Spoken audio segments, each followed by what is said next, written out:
Hello and welcome to the Roman Empire podcast. If I sound a little bit strange, it's because I'm suffering with an affliction called man flu. It's a horrible affliction. For all the women listening, you have absolutely no idea. You say childbirth is a terrible thing, but you keep having children. I never want to have man flu ever again. So I apologize if my voice is worse than ever before. But to ameliorate this, I have this probably one of the smartest people in South Africa on the show today, Duncan Reyburn. And I actually don't really know what he does other than sort of lecturing. So, Duncan, welcome. That wasn't a great introduction, but please do introduce yourself to the audience. Thanks, Roman. It's good to be here. Let's hope it's interesting. So, as far as I know, you're a lecturer of philosophy. Is that correct? No, so I'm a lecturer. My day job is I lecture in creative thinking. So I teach creatives how to come up with ideas. And one of the perks of my job is I get to write philosophy and do research in philosophy. So that's Fair what I do. enough. Fair enough. I spent a lot of my university years around philosophy students, and philosophers, for the most part, are the strangest people under the sun because Yeah. they give you these I have always been. hypotheticals. They give you these Yeah. hypotheticals that are completely horrific. Like one was Michael Bublé's child had cancer or something, so he didn't have a Christmas album that year. Should we be grateful that this happened because Michael Bublé's music is so awful? And I was like, what kind of question is that? But apparently it was a real question that had to be answered. And I came on the side of, no, I don't want any children to have cancer. So, I mean, do you deal with these sort of weird hypothetical questions all the time? So I mean, I'm actually very interested in how to live. That's kind of like my main question. So I'm not interested in hypotheticals that don't help us to make sense of what it means to be a human being. So most of my theory is in like the stuff that I research is Chesterton is one who is in many ways he was a journalist, so that was his day job. So he was trying to make sense. This was before journalism went completely pear-shaped. His day job was trying to figure out how to make sense of the world around him. So he's my kind of main guy. Rene Girard, who is very interested in how desire plays out in the world. Marshall McLuhan, very interested in technology and media. So I'm interested in philosophy as in thinking deeply about things, but definitely not in the totally abstract realm of being detached from real life. Yeah, I think that's a nice change from the philosophers I knew back in university. So let's talk about Chesterton. So I read Chesterton as a university student back in the day. I'm one of those rare people that was never on the left, ever. In fact, when I went to university and they told me in the first lecture, did you know the South African government has built more houses than any other government and how wonderful that was? My question was, is it the state's duty to build houses? And then they just like scoffed at me and then I didn't actually get an answer. So Chesterton is considered to be a sort of conservative thinker. And for the life of me, I forgot what he has said for the most part. So please do illuminate the audience with why is Chesterton, G.K. Chesterton, so important to understanding where we are today? So I mean, I've just written a book about this and that got published about a month ago, where Chesterton wrote between 1900 and 1936. He died in 1936, and he made these remarkable predictions about the future. So a lot of the things that we've seen around government censorship, around the escalation of totalitarianism, although closer to his time, he was predicting. He knew exactly how the Second World War would start. He saw how things would play out, and it's because his axioms were genuinely impressive. He had a set of beliefs rooted in Christianity that were really good descriptions of how reality works, and from that you can pretty much deduce anything. Well, like where things are going, and so I think he's important because he found a way to articulate belief in a world that was increasingly nihilistic and skeptical. That would be, and as a result of that, he influenced a lot of really amazing thinkers like C.S. Lewis and J.R.R. Tolkien, just to name two of the big ones. So I think that would, I mean, it's difficult to summarize why is this guy who wrote like nearly 100 books important. He's important because he knew how to think, and I think he can teach us how to think as well. I think that is something that is disappearing, the ability to think. If I look at, there was a book written, I think it's called The Medium is the Message, or there's some phrase called The Medium is the Message. And I read somewhere that, I mean, the State of the Union address by Lincoln was like 3 hours long. Now it's down to 45 minutes, right? Because to fit the TV, since the 1960s, the State of the Union address in America has just come down dramatically. And the idea is that the, the medium, the way in which the information is sent to you becomes the message. In other words, in the 1800s, it was normal to listen to someone speak for 3 hours and imbibe that knowledge. Today, it's very difficult, unless you listen to Joe Rogan every single day, which no one does, to listen to someone for 3 hours. So what is it about Chesterton that we can implement in our lives today to actually like just gain more knowledge? Yeah, so I mean, very interestingly, the guy who said the medium is the message is Marshall McLuhan, who was a Chestertonian. So he was taking a great deal of time to figure out how Chesterton attuned himself to the formal cause. I mean, that's the fancy academic way of saying he was less interested in the minutiae of everyday life and more interested in what is the larger context, what is the audience that he's speaking to. So for me, Chesterton is a kind of guide into how to pay attention to the world.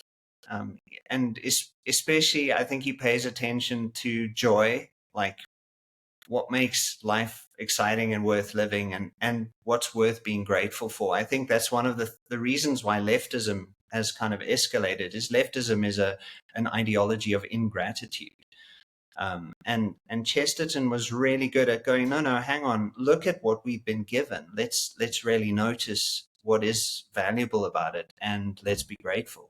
So I think that's, I mean, he was very funny, and I think a sense of humor is pretty much, it's actually a sign of a good way of paying attention to the world. If you can joke about things, you're in a good space, because it means you can look at things from multiple angles and not just one. Uh, yeah, I don't know. That's kind of, so like he would be very interested in paying attention, and one of the things that leads that comes from that is this ability to recognize how our attention is being shaped by the world we're living in. So how the medium is the message. Yeah, yeah. I like the idea of having a sense of humor makes you understand the world. I mean, I think I have a sense of humor, but it's only brought me a terrible grief and people wanting to Yes. fire me for being funny or attempting to be. So yes, but I fully agree. I think life is much better if you are a humorous person, because then things become a farce. And I think modern life, for the most part, is a farce. If you're very serious and rationalistic, modern life is a tragedy.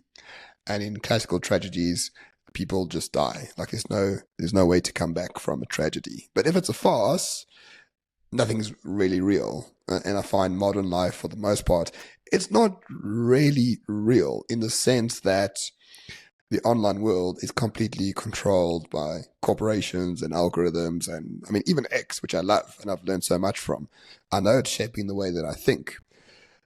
But I know reading a book or three books on a subject will give me far more knowledge about the world than X. But X is just, the algorithm is just there to keep me entertained, and it is very entertaining.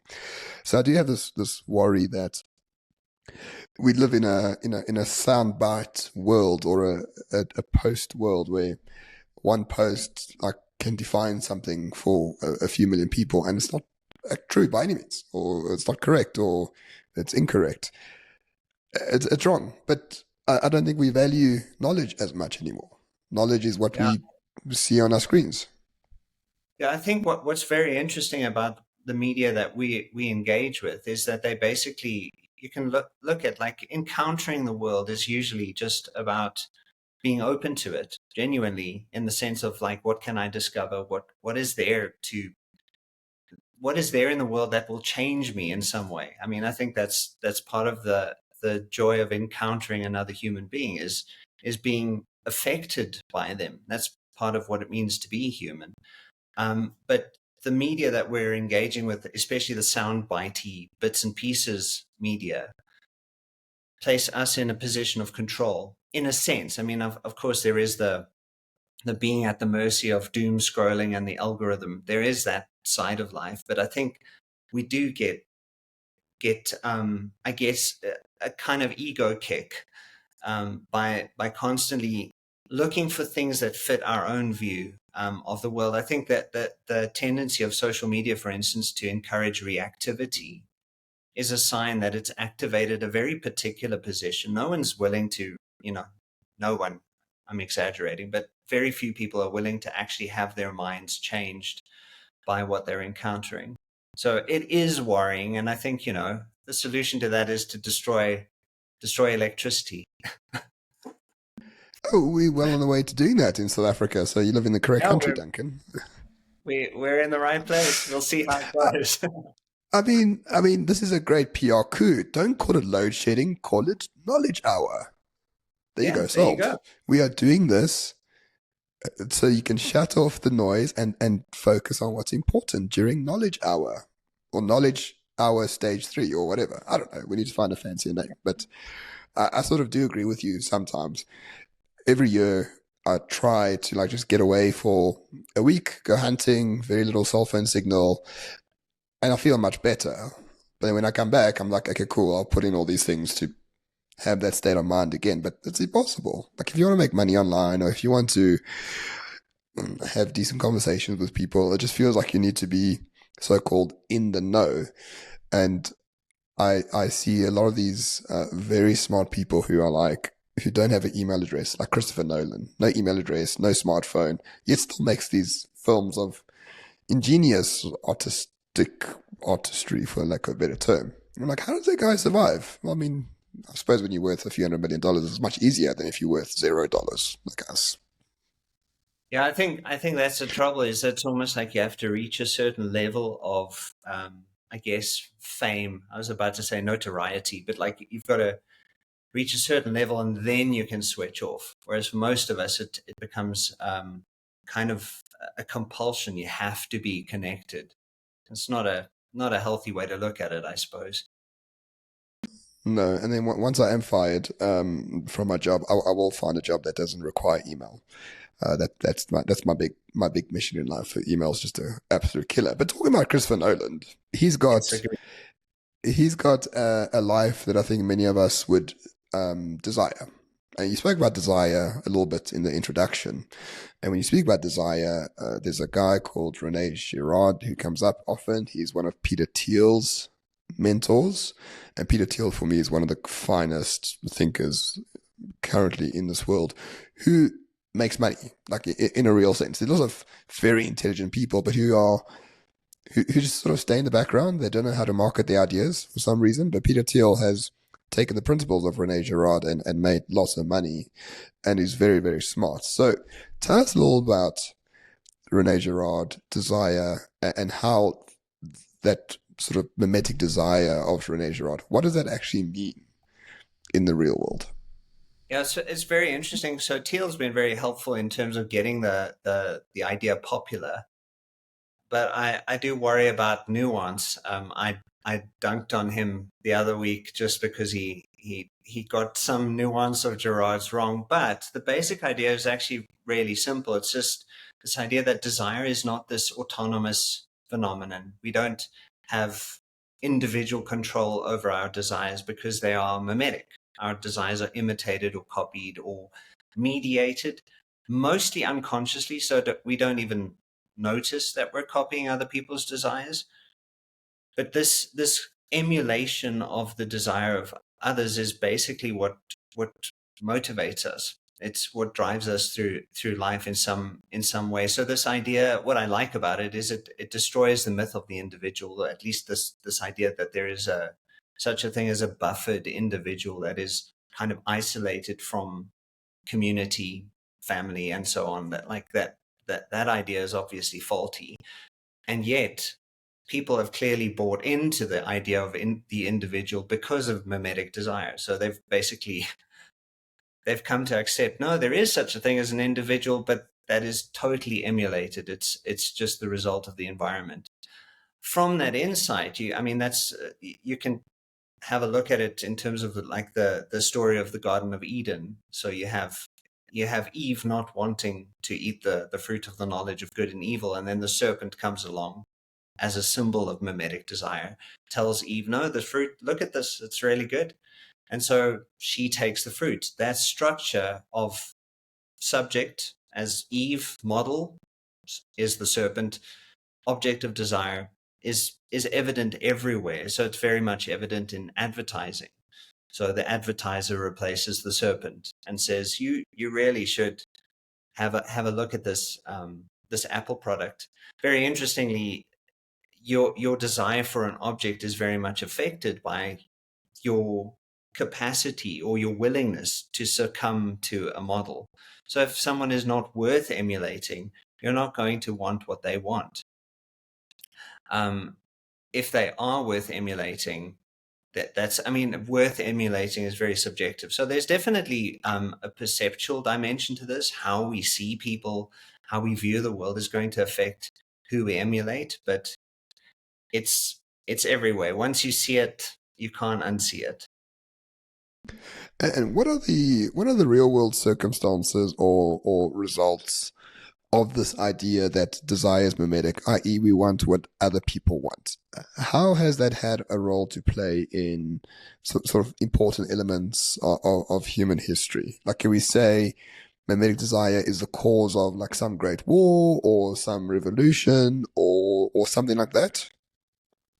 Yeah, so I mean, there's what I touched on is almost like you could call it positive emulation in the sense of looking at someone going, wow, they're really successful. I'd love to be successful. Let me do what they do so that I can be successful. All of this I'm articulating as if this is conscious. It is, as I said, hardly ever so. But there is a negative side to it. So that negative side to it comes in the form of when you get too close to a model of desire, there's a tendency to see whatever is desired, the object of desire, as being in limited supply.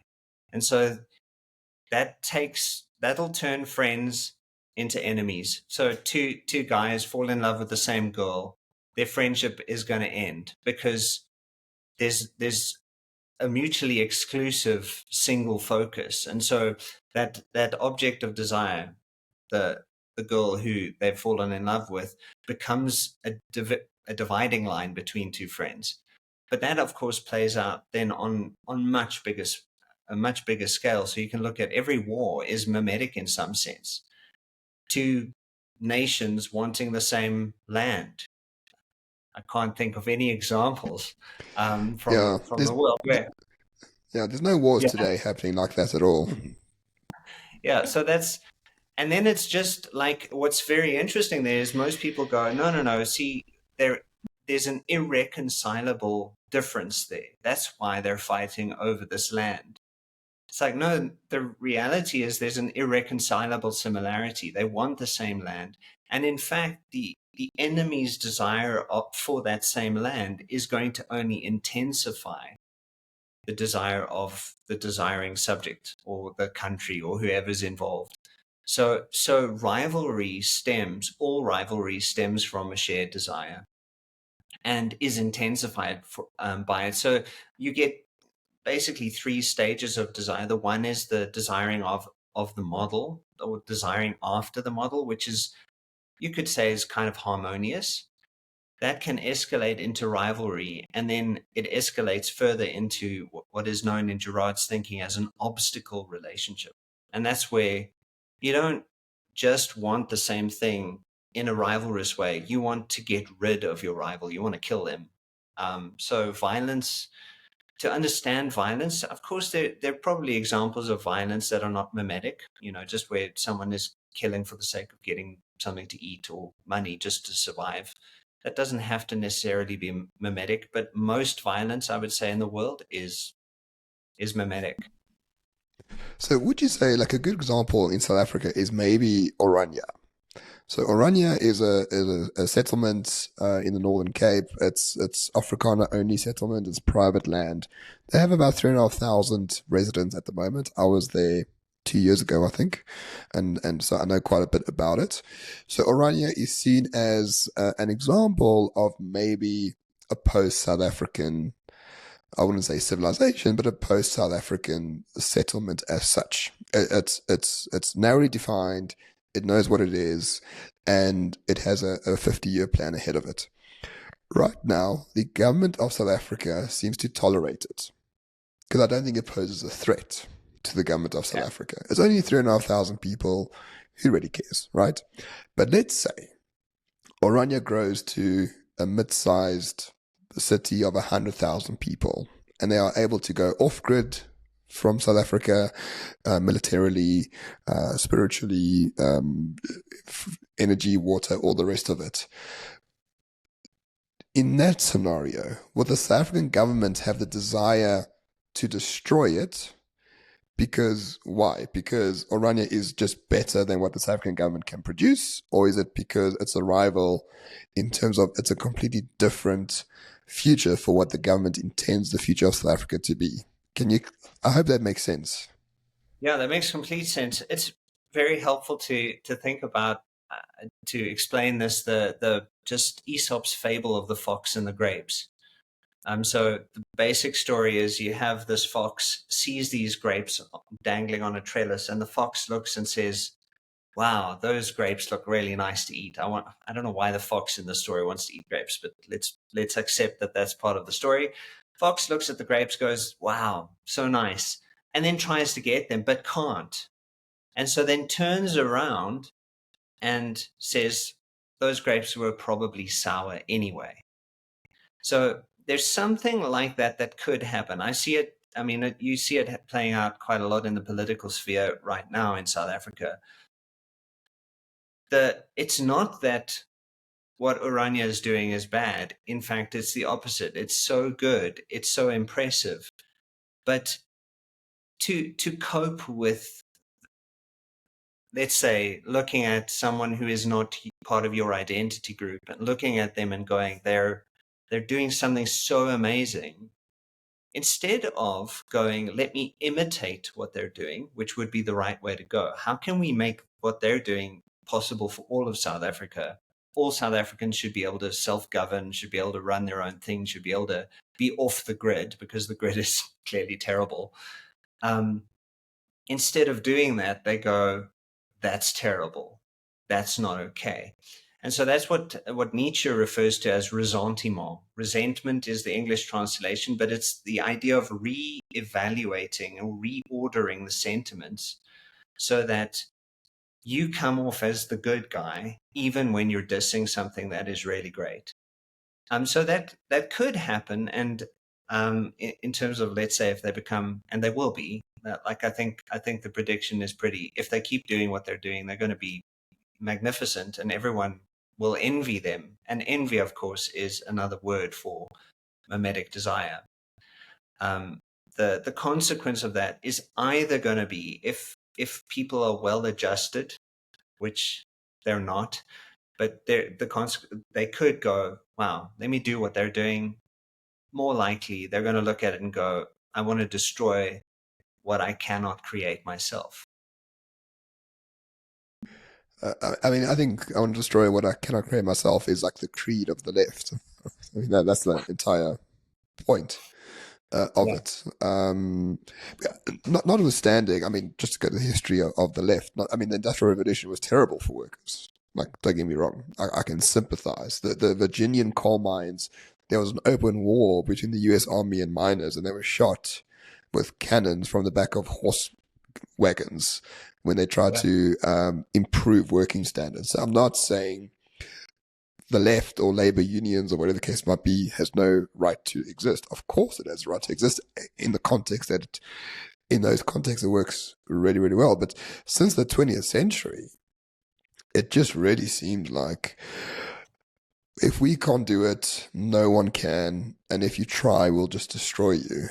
And which is sort of the opposite of what one would hope in terms of if you can do it, excellent, how can we copy you? That makes the most sense.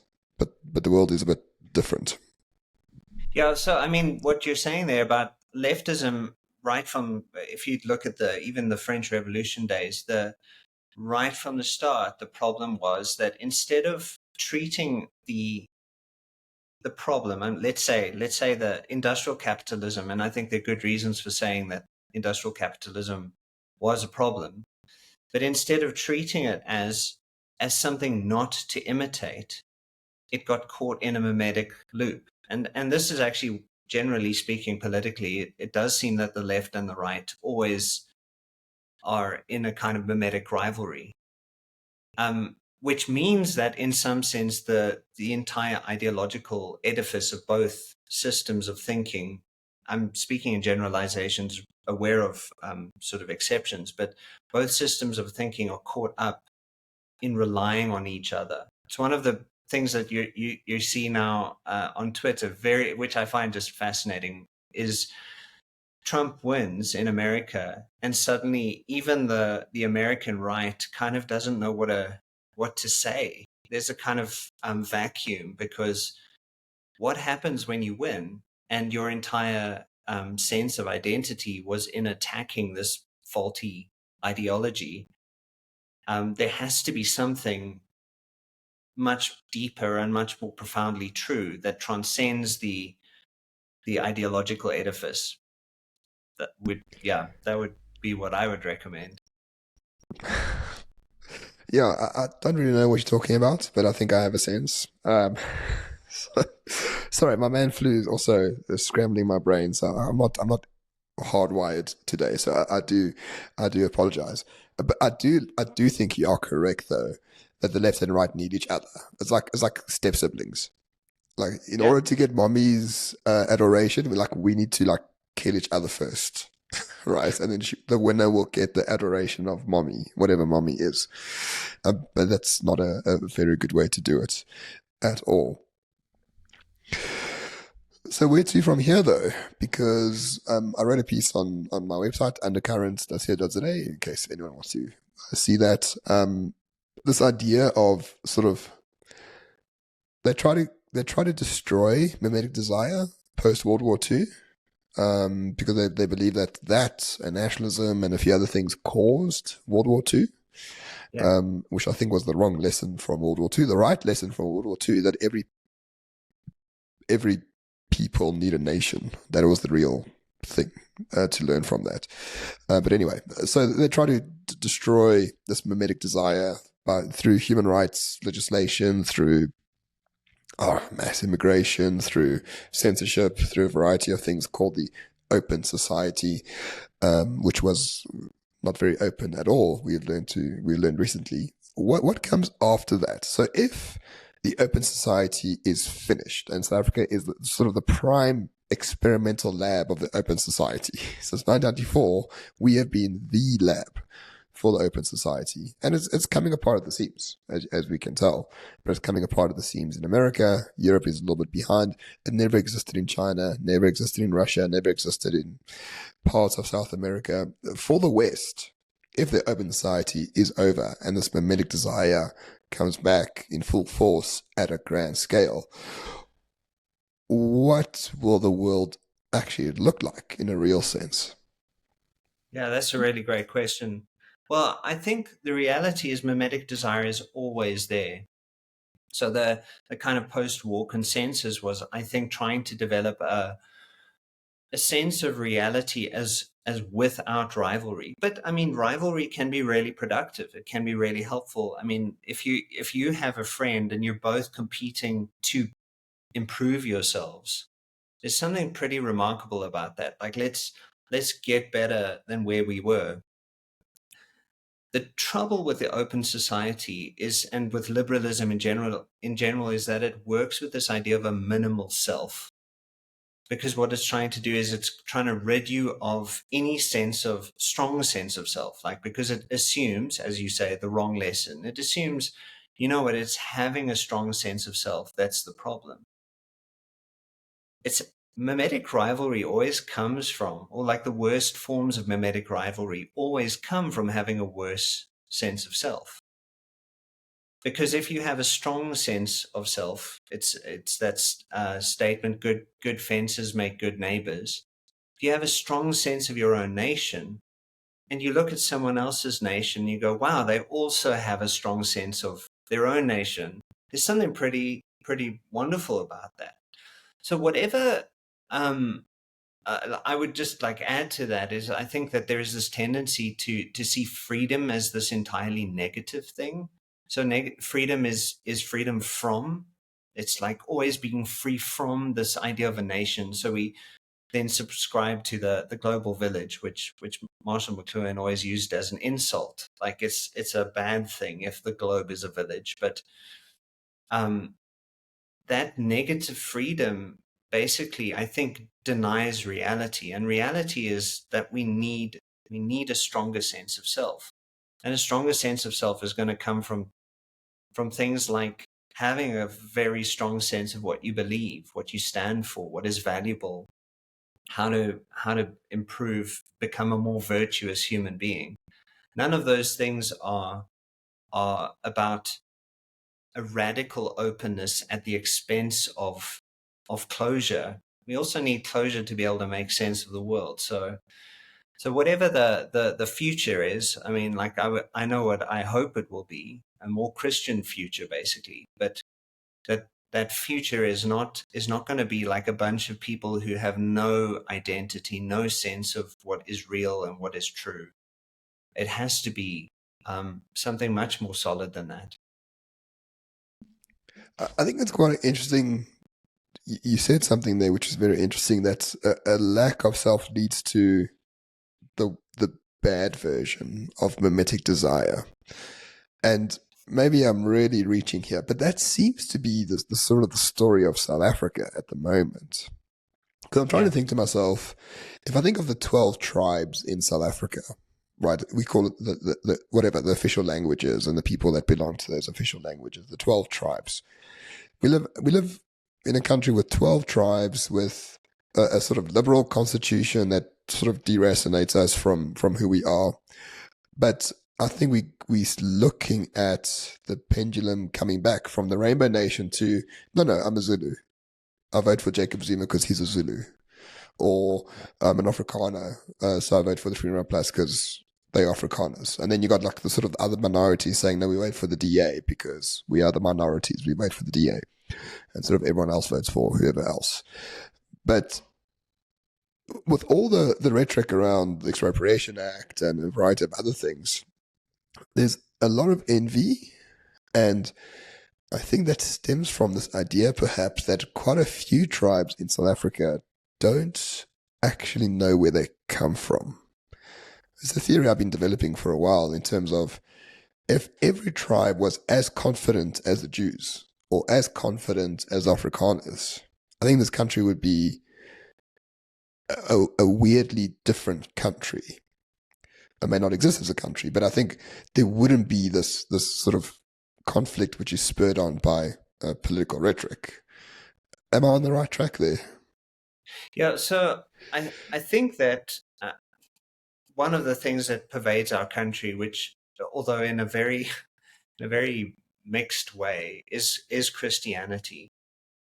And if every tribe, I would say that if every tribe actually firstly decided to take their Christianity seriously as a kind of, this is the best view of reality, to put a very non-liberal take on it. Like, this is the best view of reality. However, we do have our own unique culture. If everyone actually like really pursued that those identities as mutually supporting, I think it would be a different country. It would certainly be a better country because the pursuit would be for excellence. It wouldn't be like denigrating people who are from a different tribe. One of the reasons why the Afrikaners are so picked on is because they're so impressive. I mean, they've managed to mobilize a movement towards genuinely looking out for themselves, and I think they've shown others it's really okay to be on your side. But and that's something that Girard also talks about, is like they get scapegoated, and so one of the consequences of coalescing mimetic desire is that, especially mimetic rivalry, is that people get so caught up in that sort of negative reciprocity where they're fighting each other all the time, they eventually start looking for a scapegoat. And the scapegoat is, because mimetic desire is not enough to give you a sense of identity. It's just not enough. It will never be sufficient. You have to have, I would say, you have to have a metaphysical or theological backing. So because there is nothing more, mimeticism gathers around a scapegoat, and the scapegoat is basically a shortcut to identity. If you don't know who you are, it's much easier to pick an enemy that you all are against than it is to actually make some decisions about what your identity is going to be. And there's a great irony there, which is that just binds your identity to the scapegoat. It means that you need the scapegoat for your existence more than you even need any other kind of enemy. And so we're seeing that play out in although in a mixed way, because the more people pick on Afrikaners, the more people start to admire them and start to go, well, maybe we can learn something from them, which certainly we can. Yeah, that is the inherent irony of it all. But it's interesting how it plays out, especially here. You refer to Christianity a lot. What is it about? Okay, I'm a Roman Catholic. It's not just my name. What is it about Christianity that makes you believe it solves a lot of these problems that we are talking about? Yeah. So yeah, fellow Roman Catholic over here. There's Girard, also being Catholic, goes look at Christianity as that which exposes our mimeticism. As I referred to the Eden story as kind of right there in the beginning of the scriptures. You have a blatant display. Here's mimetic desire. Don't believe that your desire is autonomous. Very early, straight after the fall of man in Genesis 3, you have Cain killing Abel. Well, there's mimetic rivalry right there. And then you have this escalation of mimetic violence, which gives rise to God saying, we need a flood to fix this because it's that bad. And then you have the scapegoating of Jesus. So Jesus is picked on by two tribes, by the Pharisaic, the Judaizers, the kind of this religious cult picking on him, and Rome picking on him. And they actually, you can see those leaders uniting as a result of the scapegoating of Jesus. But right then, it's actually the first time in history that scapegoating violence is exposed for what it is. So you've really got quite a powerful demonstration of how mimeticism plays out, and then Christianity also provides an antidote, which is to imitate Christ instead of those who are imitating each other, basically. Jesus then shows us a way forward, which is to imitate him rather than to imitate each other in our mimetic rivalry. And so it's not just like an exposing of the negative side of mimeticism. It's also like here's the positive way forward. And so that does, Christianity does in a very strong way. There are various ways to read this, and I'm not a pacifist. I think that defending your territory is not the wrong thing to do, but I do think that there is huge sense in renouncing your own identity. That's actually ultimately, well, one of the ways that you can read Jesus's statement, deny yourself, take up your cross, is he's saying, like, renounce your own claim to being the master of your own identity, follow him, and then become fully human. But it's a profoundly positive statement. You can actually become a more you can take steps towards greater wholeness as opposed to greater destruction. It's a very sort of high level idea, and okay, I'm a Catholic, but I don't really go to church because I'm always a little bit disappointed due to the lack of high level ideas that flow from church these days.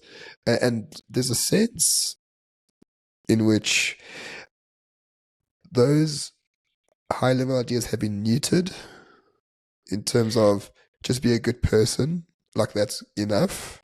Maybe I'm just going to the wrong church. You're going to the wrong church. No, like, well, I mean, Catholicism has probably the richest intellectual tradition of any of the forms of Christianity. I'm kind of, I like C.S. Lewis's idea of a mere Christianity as kind of like what is the most fundamental stuff that's really key. But I think there is so much depth. There is so much, like, the actual insights into human psychology are better when you have a theological backing than if you're just looking at things from a surface level. I think the trouble is culture itself is a kind of dumbing down of people. You mentioned media, and I mean, like, there's a tendency for our media to just want the most immediately obvious thing. And it's like, no, but actually thinking deeply, it takes time. I know this from experience. Like, it takes time and trouble and effort, and you have to ask really difficult questions. But I think in the end, like, what's the point in just eating like children's, like, snacks instead of eating proper food? Like, I think we need proper food. So your experience of church as a place where there's very little meat, say, I think is a lot of people's experience. I think it's a pervasive cultural problem. It does just mean that you have to look harder. Um, so, more effort, I suppose. Yeah, which I'm happy to do, but I'm limited by geography as well. Do you know much about orthodoxy and the Yeah, relevance no, thereof? quite a bit. I mean, like this. What are you thinking of? I follow. I'm a millennial, so I follow orthodoxy channels on YouTube, and they have a way. First of all, they look really regal, like, well, not regal, the opposite of regal, but they dress. They have a dress sense, right? They look sort of half Amish, half Rasputin, which I like. I like the aesthetics, but also there seems to be a muscularity to what they are saying, Yeah, especially in terms of how to enter the kingdom of heaven. It's not just about being a nice person; it's about having Jesus in your heart through your actions. And I've never seen or heard a priest say it in the way that they do. And I understand what they are saying to a much better degree than what any priest has ever told me. It could be a function of I go to the wrong churches. I don't, that could be the case. But there's something in orthodoxy, I see it's growing in popularity as well. And I'm wondering if you have any thoughts on orthodoxy and its relevance. yeah. So I think I've got some thoughts on our own experience and what that means in terms of looking at other, let's say, other branches of the church. Because I grew up Protestant in a, just an incredible church, wonderful people, really deep, with a deep faith. But I think that the trouble with most of us is that we live in a world that is familiar in a certain way, and we don't necessarily have total access to what we're totally familiar with. I hope that makes sense. Like, the most obvious thing is the thing that is the least obvious. Whatever we're used to, kind of. I mean, this is a function of psychological habituation, which is the more used to things we get, the more invisible they become. And so I think it's very helpful to find people especially in your own faith tradition, that reflect a deeper possibility to you from a different point of view. I think the Orthodox people, that, I mean, there's so much that's great about Orthodoxy, and I mean, I did consider at a stage, maybe I should go that route. I think that the great appeal to me of the two oldest traditions, Roman Catholicism and Orthodoxy, is that they are hierarchical. There is a tradition that goes right back to the first century, So you're not stuck with sort of, as Protestants tend to be, kind of stuck with the last 500 years of Christianity. And so they miss a lot. So that's, I mean, that's also the birth of modernity comes out of, and the birth of liberalism comes out of Protestantism. So, Correct. so getting back into something that's really old, that's really thought through, that taps into the deepest parts of our own human experience, but also presents a metaphysic, presents us with a picture of what reality is. I think there's huge benefit to both of those. And I mean, like, I wouldn't stop anyone from converting to whichever. I mean, even though I don't think it's the right direction, I do know Roman Catholics who've converted to Protestantism, and it's because they're like, this is the real thing. I finally see it, and I'm like, no, I think Christianity is the real thing, Mm. but we somehow lose touch with it because it's too familiar. I don't know if that makes sense, that like what I've just said in terms of what you were asking about, but No, that makes perfect sense. I just find personally, and I think you are correct. It's like that habituation. I went to a Catholic school, grew up Catholic. It's becoming a bit old hat, so to say, as the British would yeah, say. And then the Orthodox guys come out and they explain a concept in a way that I've never heard of before that makes far more sense than what I've heard in church when I was in school. I was like, oh wait, maybe like these guys actually are the real guys that I need to follow.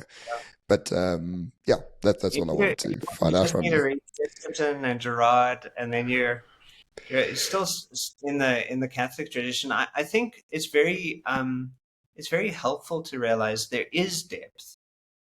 But I mean, South Africa, if there's one thing that I'm absolutely certain of, we are just intellectually, we don't have much of an intellectual tradition.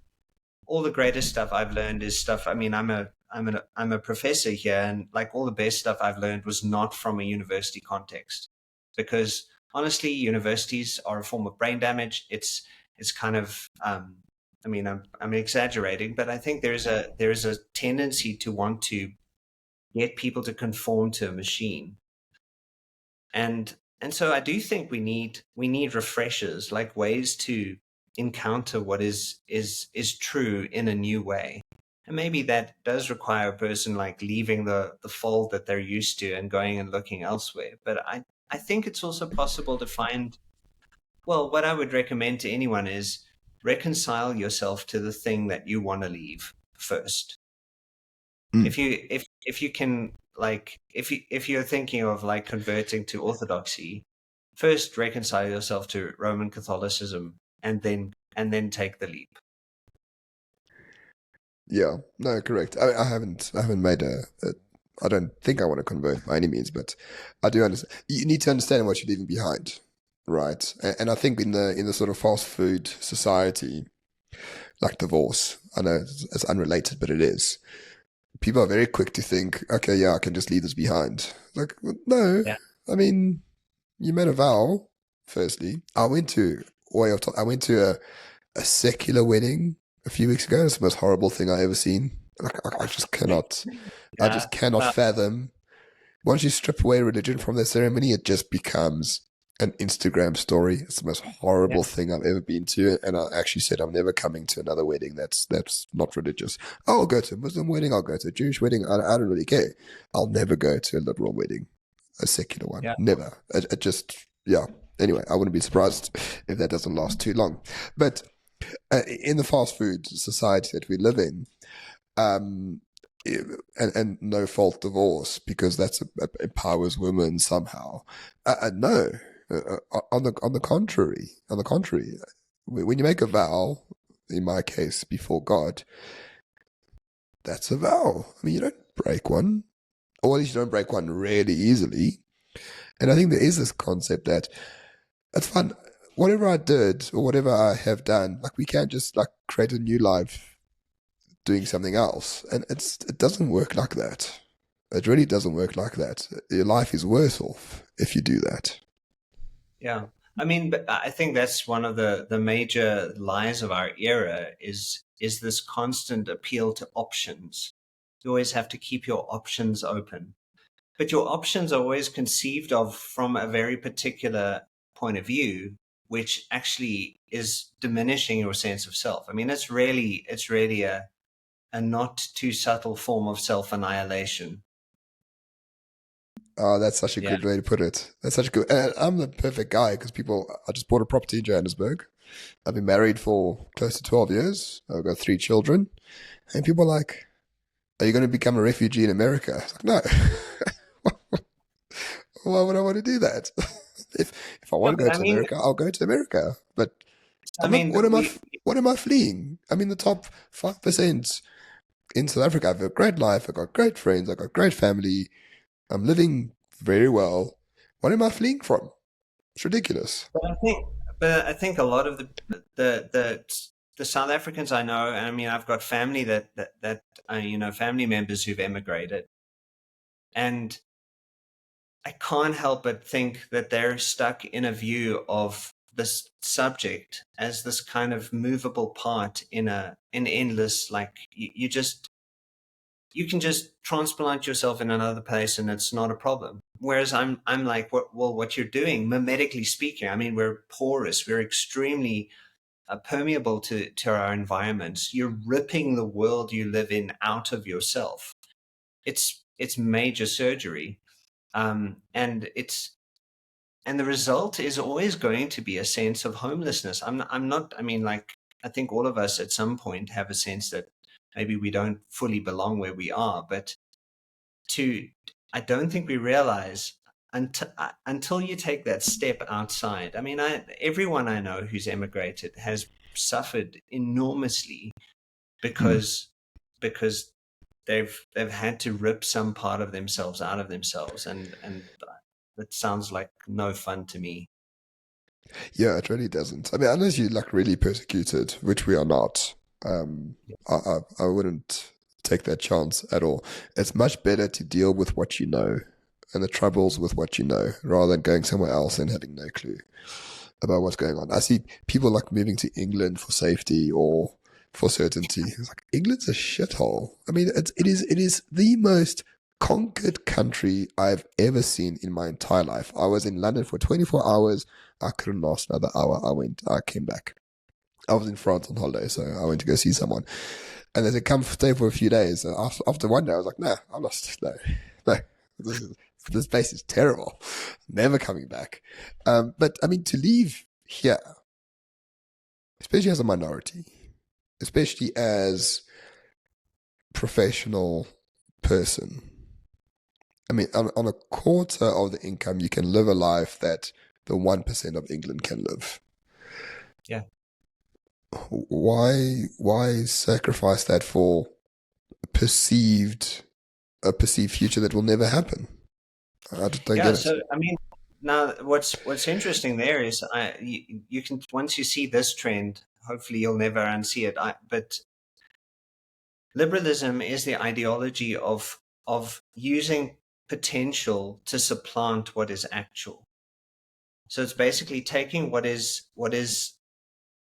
possible. I mean, there's other ways of reading potential, but what is possible, and then using that to turn against what is real.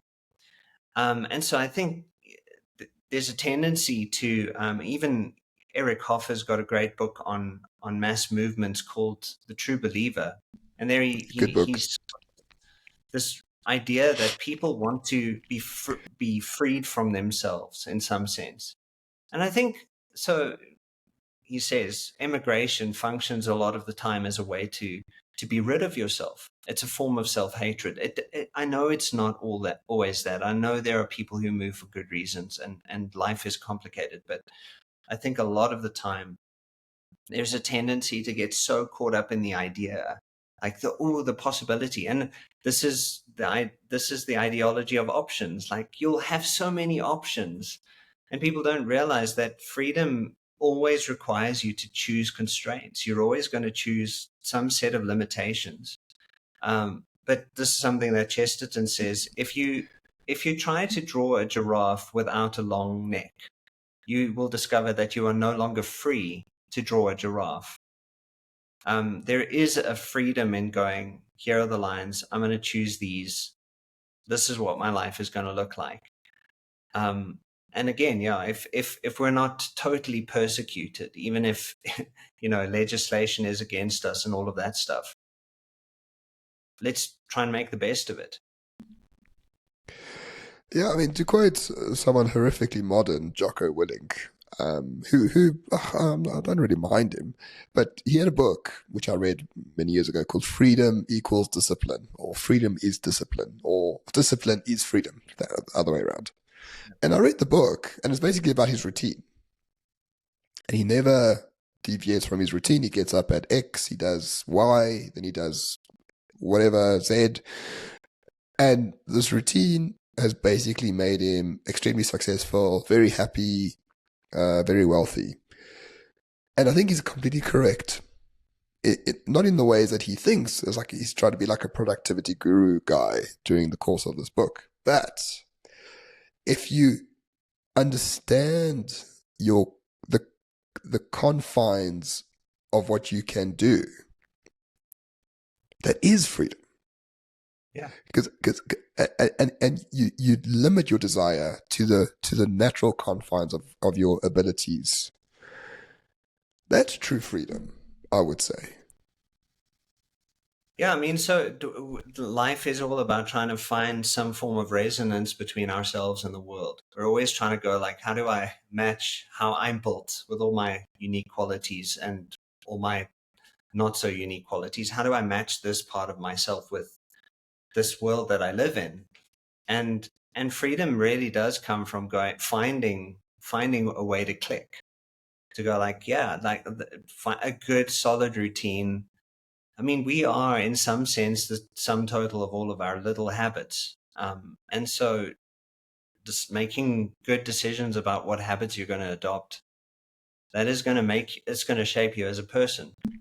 And I think that is the question that a lot of people need to ask, is like, what kind of person do you want to become? And the reality is, one of the reasons why South Africans have become, I mean, this is something Aaron Strutz said in his interview with Tucker Carlson recently. I just thought really profound, where he pointed out, South Africans have suffered a lot of the time. You look at a nation right now, it's not, I mean, it's not a competition. You don't have to compare different levels of suffering, but it's true that people suffer in our country now, and people suffered in the past. But it's also, strangely enough, to be able to face suffering, which is a universal human experience, and to try and actually overcome what you face, I think will make you a better person. So even the constraints of genuine difficulties can produce things in us that are pretty remarkable. So it's about like making decisions about how to live again. Yep. Yeah. And I don't know whether this is true, but I saw a graph somewhere that the biggest decision that gives you the most quality of life is who you marry. Yeah. If you make that one decision, the rest of life is really easy. I can speak from experience. My wife and I have been together for 20 years, since high school. We've been married for 12. And I think if I married anyone else, my life would be much more difficult or worse. Yeah. So just from my small little anecdote, I think that is the single decision that really determines your quality of life. Yeah, I think it's absolutely true. I'm also very happily married, and I must say it, like I think it is also because finding that right person is really about trying to find someone who will make decisions with you about how you will live together and how you'll face the world together. So a lot comes down to, yes, that decision. It comes down to basically your attitude towards the rest of the world as well. I would take my general approach is to assume that there are both subjective and objective aspects to any decision that need to be factored in. No, without a shadow of a doubt. But I mean, everything just becomes easier. Having children becomes easier. Looking after children becomes easier. Like there has been this idea that like children are a burden, or it's determined by sort of economic advantages on It's like, no, just have kids. Like, you'll sort it out. Have kids with the correct person, and you'll just sort it out. I mean, when I had my first child, I was relatively penniless, and we sorted it out, you know. But having children makes you sort it out. If you just keep thinking, I'm not going to bring a life into this world until I am sorted, you'll never get sorted. Yeah, but it's like, well, this is what we're built for. We're built for family. We're built to be parents. Like, and I think, I'm sure you've had this experience as well. You want to be a better man just because you're a dad. Like let's actually make this work. Yeah, correct. So lots of winning. Yeah, very much so. I can highly recommend marrying the correct person and having lots of children. Fully agree. So this conversation is really like sort of, I don't know exactly what we are talking about, but it's been over an hour, Duncan, and that is the time allotted to this particular conversation. But I'm happy to proceed. Are there any things that we didn't touch on, but you feel might be important for the audience to understand, especially within the context of what we just discussed? There's always more, but I think what we've covered is pretty good. I'm quite happy with, and hopefully, others will find some ideas with pondering a little bit further. But I'm good. All right. Well, all I can say is thank you so much. If people want to follow you on X, or I don't know what other platforms, but I'll just put the X link down in the show notes. The only one I'm on. Oh, very good. Well, it's the best one by far, But thank you so much, Duncan, as always. I really appreciate following you on X, and we share the same. I think we share the same beliefs in a lot of things, but you are able to articulate them in a way that I cannot. So I do learn a lot from you, even though I don't tell you like on X. So for those who might be wondering more about what Duncan thinks about the world, I recommend that you follow him because he's not shy at all. Thanks, Roman. I really appreciate it. Which is good. All right. Thank you, everyone. See you in the next one. Cheers.